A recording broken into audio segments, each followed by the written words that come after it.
বলেছেন, আমি অনেক ভেবেছি, কিন্তু আমি ভেবে দেখলাম যে এদের বিরুদ্ধে আমি কোনোদিনও বদলা নিইনি।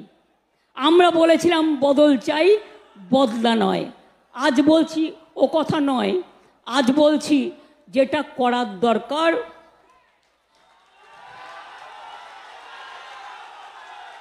সেটা আপনারা ভালো বুঝে করবেন। আমি অশান্তি চাই না, কিন্তু উৎসব প্রচার চক্রান্ত করে যে আপনাকে রোজ কামড়াচ্ছে, আপনি তাকে কামড়াবেন না, কিন্তু ফস্ত করতে পারেন।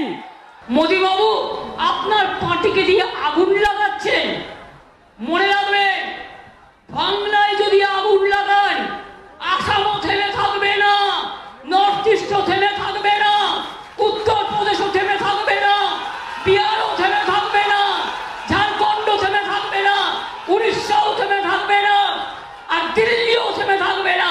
আপনার চেয়ারটা আমরা টলমল করে দেবো। দুটো ইস্যু দেখো, বাংলাদেশে রিসেন্ট অ্যান্টি ইন্ডিয়া যেটা মুভমেন্ট চালু হয়েছিল সেখানে বেশ কিছু জামাত অ্যাক্টিভিস্ট একটা কমেন্ট করা শুরু করেছিল, সেভেন সিস্টার্স দেখে নেবো, সেভেন সিস্টার অশান্ত করে দেবো। আজকে সেই ভাষাটাই শুনতে পেলাম। দুঃখের বিষয় রাজ্যের মুখ্যমন্ত্রীর কাছে শুনতে পেলাম, রাজ্যের কনস্টিটিউশনাল হেড যিনি, এক্সিকিউটিভ হেড যিনি, তার কাছে শুনতে পেলাম অন্য রাজ্যগুলোর অবস্থা এই করব।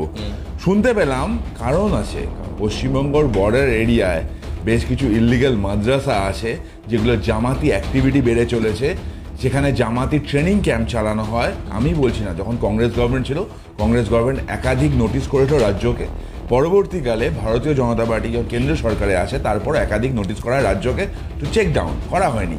এইটা আমরা সেই রাজ্য আছি যেই রাজ্যে সিমির ফাউন্ডার মেম্বার ইমরানকে শত বিরোধ করা সত্ত্বেও পাঠানো হয় রাজ্যসভায়। তো এখানে জামাতি অ্যাক্টিভিটি তো বাড়বে এবং মুখ্যমন্ত্রীর মুখ থেকে জামাতের ভাষা বেরোবে, সেটাই নর্মাল। দেখো মুখ্যমন্ত্রী আজকে বলেছেন না যে হুমকি দিচ্ছেন, বেসিক্যালি ফোঁস করবো, এ করবো। আমি প্রথম যে শুরু করলাম যে সমাজ দুটো ভাগে বিভক্ত আজকে, একটা মানুষ, একটা তৃণমূল। মানুষ খেপলে কি হয় মমতা বন্দ্যোপাধ্যায় জানেন। মমতা বন্দ্যোপাধ্যায় আগুন নিয়ে খেলছেন, খেলুন, কিন্তু সেই রাহাত ইন্দ্রি সেই ফেমাস লাইন ইহা পে হামারা মাকান সিফ থোড়ি হে, পাশে উনার বাড়িটাও আছে, আগুন যদি লাগে উনার বাড়িটাও জ্বলবে। এবং একটা কথা বলবো, রাস্তাঘাটে না ওই আমফানের সময় মনে আছে তো, আমফানের সময় তৃণমূল নেতাদের চোরগুলোকে গাছে বেঁধে মানুষ পেটাচ্ছিল, ভিডিও দেখেছিলে তোমরা, কান ধরে উঠবস করাচ্ছিল দেখেছিলে। সেই দিন আবার ফিরতে চলেছে আবার। এবং লাস্ট বলবো, রাস্তাঘাটে যখন চোর বা পকেটমার ধরা পড়ে না, জনগণ তাদেরকে পুলিশের কাছে দেয়, কিন্তু একটা স্টেজের পর দেয়। সেই স্টেজটা মনে হয় মমতা বন্দ্যোপাধ্যায় দেখতে চাইছেন।